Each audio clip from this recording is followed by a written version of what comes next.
Then,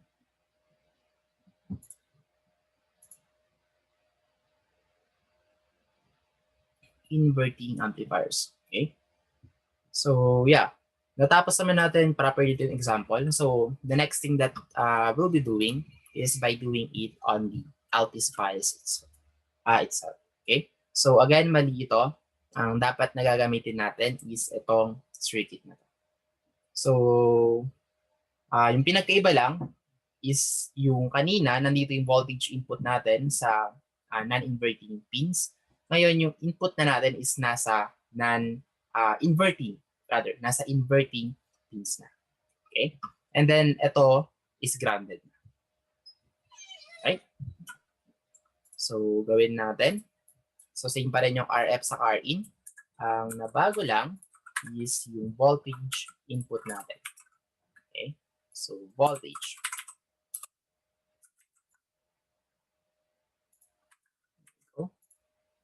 And then this one now is grounded.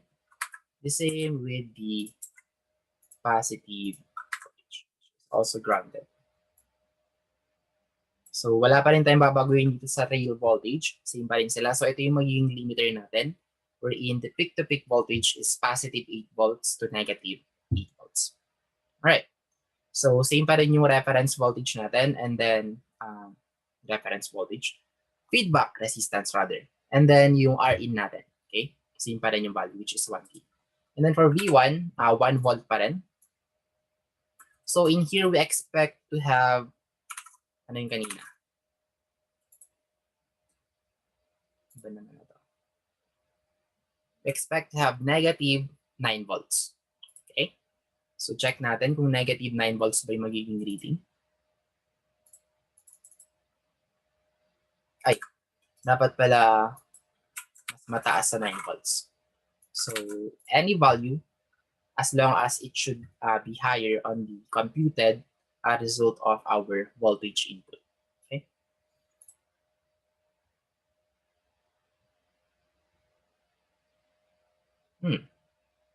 Bakit iba na? So 12, 12. Which is positive. Sorry. Negative 12 pala dapat ko. And there you go. So, beware na lang dito sa mga signs ng voltage source na dapat ito is positive and then dapat is negative. Okay? So, positive, negative. So, there you go. So, meron tayong negative 8.99 or 9999. Okay? So, kagaya kanina, hindi naman eksaktong 10. Ang nakuha natin is 9.999. Alright. So, any question or clarification so far regarding with inverting and non-inverting amplifier?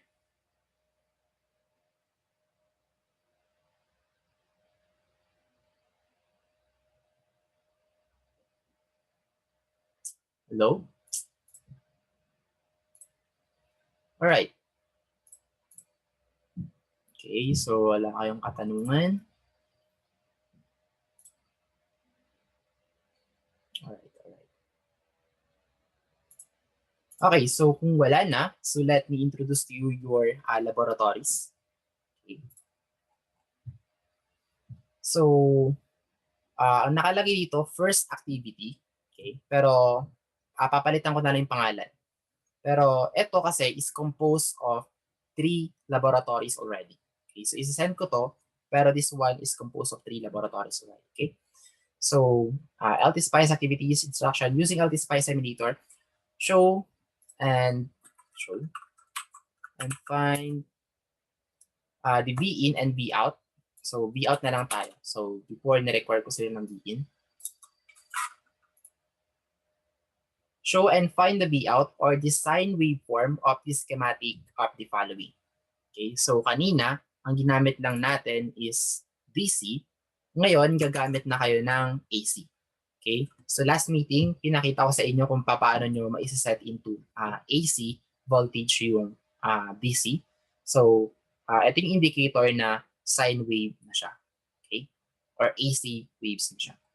So dito, meron tayong inverting amplifier. And then it says here, use LP1001 model of op-amps. So paano ko malalaman na LP1001 siya? Ayan. So kanina yung ginamit ko is universal op-amp. Ngayon naman ang gagamitin nyo is LP1001. So you should find this model. LP1001. Okay? And then may step by step na kasing sinabi ko dito. Pero ano kaya? Kasi gusto ko sana, papagawan ko yun ng LP Spice project and then kahit anong value na ng inverting amplifier para maiwasan yung kopyahan. Okay? Para own values mo na kumbaga. Kasi na-notice ko last time na turo ako ng signals and sensors, like literally 30 sila, 25 doon pare-parehas. Okay? So, sinasabi ko na sa inyo to agad-agad para hindi kayo magkopyahan. Okay?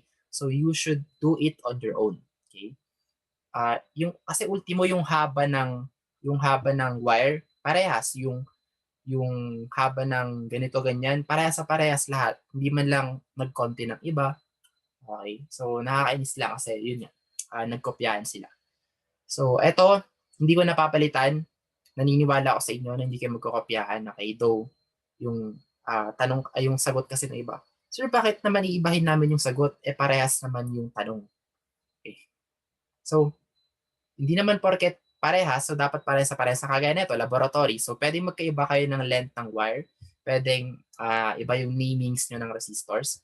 So, mga ganun, mga simple bagay. Kasi yun, literally parang parehas lahat eh. Okay.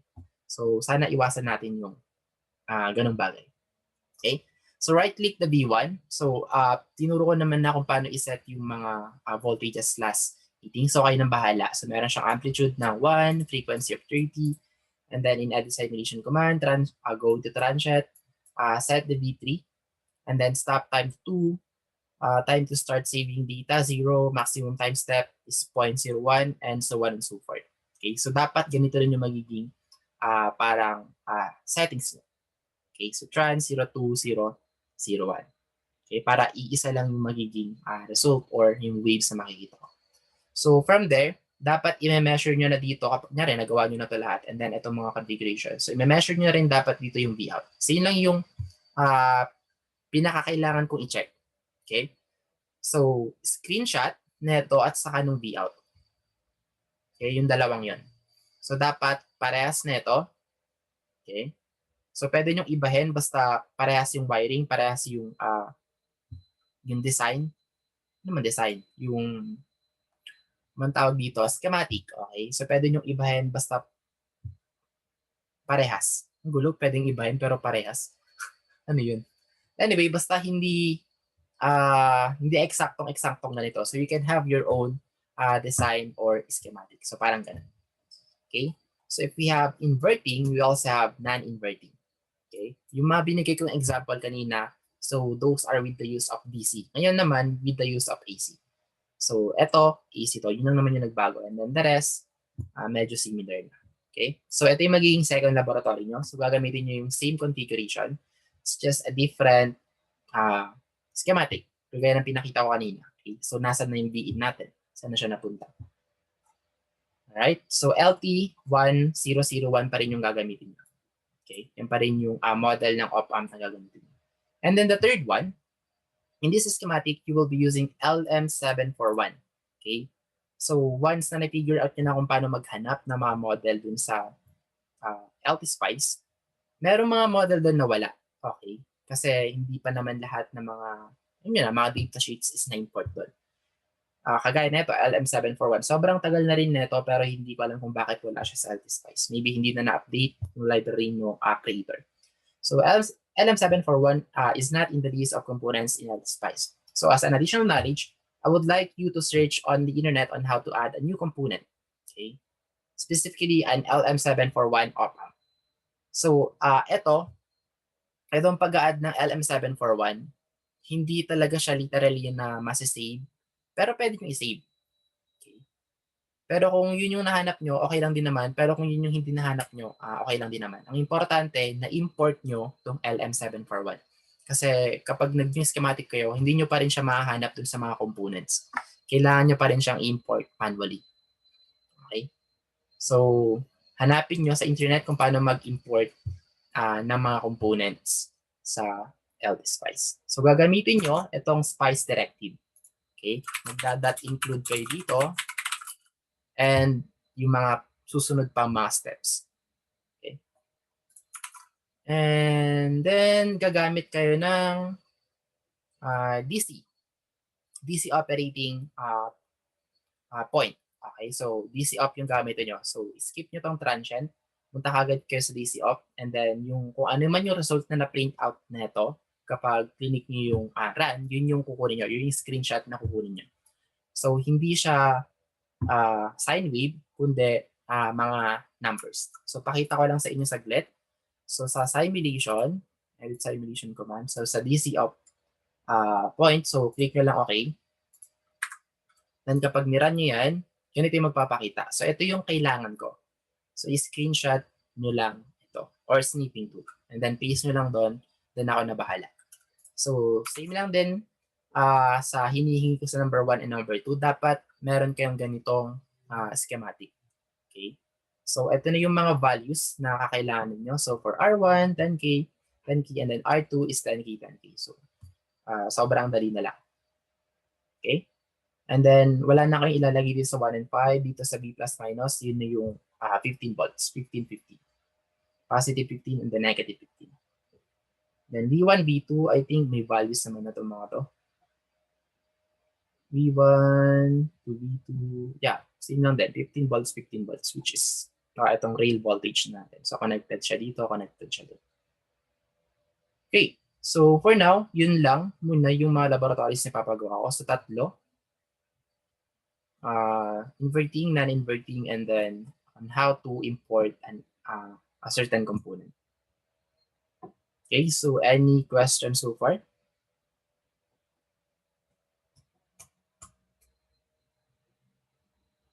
Answer. You guys sure? Alright, so kung walang katanungan, then that's it. So hintayin nyo na lang itong mga uploaded files ko kasi ayusin ko pa to. May mga ayusin pa akong format dito. And same dito sa module, etong prinisan ko, may aayusin din ako dito. Itong picture mismo ng inverting amplifier. Alright, so yeah. See you next meeting kung sakaling i-announce ko na meet ulit tayo. So for sure, once nag-meet ulit tayo next meeting, meron ulit kayong bagong laboratory. So, dalian yung tapusin yung tatlo, di ba? Sobrang dali lang naman. Okay?